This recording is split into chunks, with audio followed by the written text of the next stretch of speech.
ඉතින් පුතේ අද අපි කතා කරන්න ආවේ 2025 පෙබරවාරි මාසෙදී CS1 ක්‍රෑෂ් ප්‍රෝග්‍රෑම් එකත් එක්ක ජොයින් වුණ අපේම ළමයින්ට මේ අලුත් සිලබස් චේන්ජ් එකත් එක්ක සිදු වුණ වෙනස්කම් මොනවද කියලා කතා කරන්න. ඉතින් පුතාලා දැනටමත් දන්නවා ඇති CS1 කෝස් එක තිබුණේ පුතේ business level 1 යටතේ.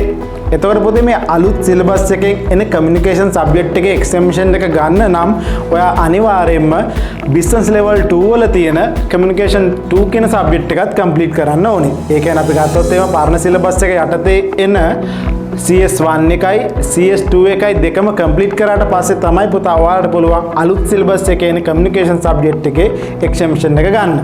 එතකොට බැරි වෙලා CS1 විතරක් කම්ප්ලීට් කරොත් එහෙම ඔයාලට අලුත් සිලබස් එකේ එන කමියුනිකේෂන් සබ්ජෙක්ට් එකේ එක්සැමිනේෂන් එක ගන්න බෑ. එතකොට අපි බලමු පුතේ මේ 2025 පෙබරවාරි මාසෙදී ක්‍රෑෂ් ප්‍රෝග්‍රෑම් එකත් එක්ක ජොයින් වුණ ළමයින්ට soft skill සම්බන්ධයෙන් තියෙන ඔප්ෂන් මොනවද කියලා. එතකොට අපි හිතමු දැන් ඔයා ඉන්නේ මාර්තු 12 වෙනිදා. එතකොට මාර්තු මාසෙන් ඉඳලා සැප්තැම්බර් මාසෙට තියෙනවා මාස 6ක කාල සීමාවක්. එතකොට ඔය කියන මාස 6 කාල සීමාවෙදී ඔයාට කෝසස් දෙකක් කම්ප්ලීට් කරන්න තියෙනවා. එකක් තමයි CS1 එක, අනිත් එක තමයි CS2 එක.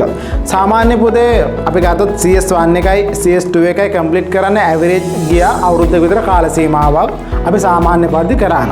හැබැයි ඔයාට මේ කියන විශේෂිත අවස්ථාවේදී ඔයාට CS1 එකයි CS2 එකයි දෙකම කම්ප්ලීට් කරන්න තියෙනවා මාස 6ක් වගේ කාල සීමාවක් ඇතුළත. එතකොට පුතේ අපි බලමු දැනට ඔයා CS1 එක පටන් ගන්න තියෙනවා පෙබරවාරි මාසෙදී. එතකොට පෙබරවාරි මාසෙදී පටන් ගත්ත CS1 එකේ එක්සැමිනේෂන් තියෙන්නේ ජූනි මාසෙදී. ජූනි මාසේ ඔයා එක්සෑම් ලියලා එක්සෑම් රිසල්ට් එන්නත් කලින් ඔයා පටන් ගන්නවා CS2 කෝස් එක ජුලයි මාසෙදී. රයිට්. එතකොට ජුලයි මාසෙදී පටන් ගන්න CS2 කෝස් එකේ එක්සැමිනේෂන් තියෙන්නේ සැප්තැම්බර් මාසෙදී. අපි හිතමු ඔයා දැන් ජූනි එක්සෑම් ලියපු CS1 එක්සැමිනේෂන් එකේ ඔයාගේ රිසල්ට් එන්නේ අගෝස්තු මැද.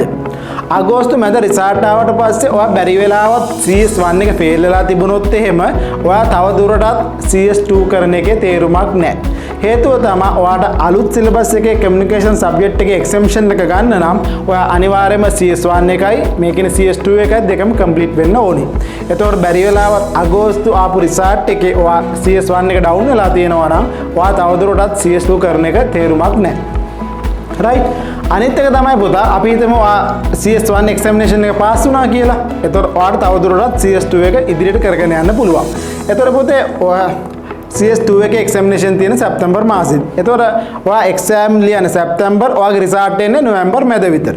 එතකොට හිතන්න බැරි වෙලාවත් ඔයා ලියපු සැප්තැම්බර් එක්සැමිනේෂන් එකේ එක්සෑම් රිසල්ට් එනකොට ඔයා CS2 එක නොවැම්බර් මාසෙදී ඩවුන් වෙලා තිබුණොත් එහෙම ඔයා CS1 එක පාස් වුණා තේරුමක් නැහැ. ඔයා CS2 එක ඩවුන් නිසා ඔයාට අලුත් සිලබස් එකේ කමියුනිකේෂන් සබ්ජෙක්ට් එක නැවත වාරයක් කරන්න සිදු වෙනවා. රයිට්. එතකොට දැන් පුතාලාට පේනවා ඇති මෙන්න මේ කියන ඔප්ෂන් එකට පුතාලා ගියොත් එහෙම පුතාලාට පේ කරන්න දෙනවා රුපියල් 19200ක මුදලක් 19800ක මුදලක් මේ කියන සම්පූර්ණ CS1 එකයි CS2 එකයි දෙකම කම්ප්ලීට් කරන්න. රයිට්. අපි බලමු මේ අනිත් ඔප්ෂන් එක මොකක්ද කියලා.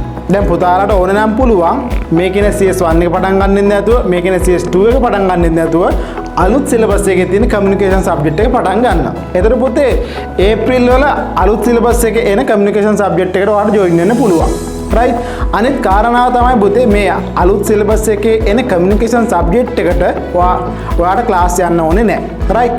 අනිත් එක තමයි පුතේ 80% ඇටෙන්ඩන්ස් 90% ඒ කියන්නේ ඇටෙන්ඩන්ස් අවශ්‍යතාවයක් නැහැ. ඔයාලට ඇත්තටම සරලම කරන්න තියෙන්නේ LMS එකට ලොග් වෙලා LMS එකේ තියෙන වීඩියෝස් ටික බලලා තියෙන ඇසෙස්මන්ට් ටික කරලා self studies කරන්න තමයි පුතේ තියෙන්නේ මේ අලුත් සිලබස් එකේ කමියුනිකේෂන් සබ්ජෙක්ට් එක. එතකොට ඔයාට අර අපි ගත්තොත් CS1 එක වගේ හැමදාම ක්ලාස් වල ජොයින් වෙන අවශ්‍යතාවයකුත් නැහැ.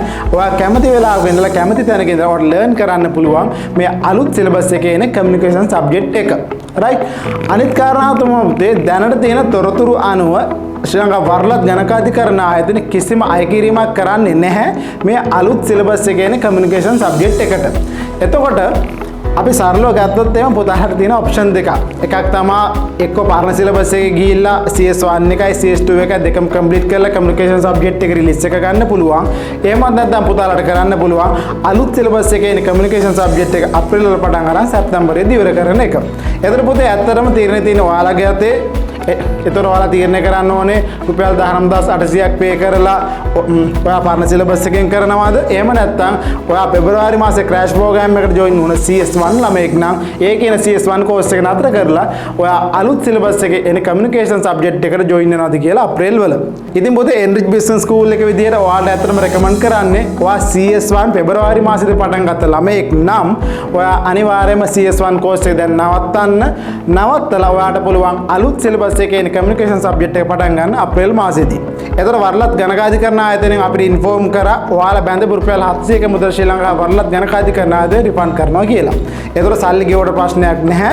ඔයාලට ඒ කියන මුදල් ශ්‍රී ලංකා වරලත් ගණකාධිකරණ ආයතනය ලබා ගන්න පුළුවන්. එන්රිච් බිස්නස් ස්කූල් ආයතනයට ගියපු ළමයෙක් ඉන්නවා නම් එන්රිච් බිස්නස් ස්කූල් ආයතන ඒ ගෙවු මුදල් ඒ ළමයින්ට රිෆන්ඩ් කරනවා. එතකොට ගත්තොත් එහෙම පුතේ ඔයාලට තියෙන හොඳම වාසිය තමයි මේ කියන අලුත් සිලබස් එකේ එන කමියුනිකේෂන් සබ්ජෙක්ට් එක ඔයාලට සම්පූර්ණ ෆ්‍රී ඔෆ් චාර්ජ් කරන්න පුළුවන් කිසිම ගෙවීමකින් තොරව. එතකොට ඔන්න ඔය කියන සරල කරුණු කාරණා අපි පොඩ්ඩක් බැලුවොත් එහෙම පුතාලාට තේරෙනවා ඇති. ඔයා දැන් CS1 පටන් ගත්ත ළමයෙක් නම් පෙබරවාරි වල ඔයාට තියෙන හොඳම ඔප්ෂන් එක තමයි CS1 එක නවත්තලා අලුත් සිලබස් එකේ එන කමියුනිකේෂන් සබ්ජෙක්ට් එක පටන් ගන්න තියෙනවා අප්‍රේල් වල. එතකොට අප්‍රේල් වල ඔයාට ක්ලාසස් වලට ජොයින් වෙන්න පුළුවන්. ඔයාට ක්ලාස් වල අතර ජොයින් වෙන්න දෙයක්වත් නැහැ. LMS එකට ලොග් වුණා, වීඩියෝස් ටික බැලුවා, ඇසස්මන්ට් ටික කරා, අදාළ කමියුනිකේෂන් සබ්ජෙක්ට් එක සමත් වුණා.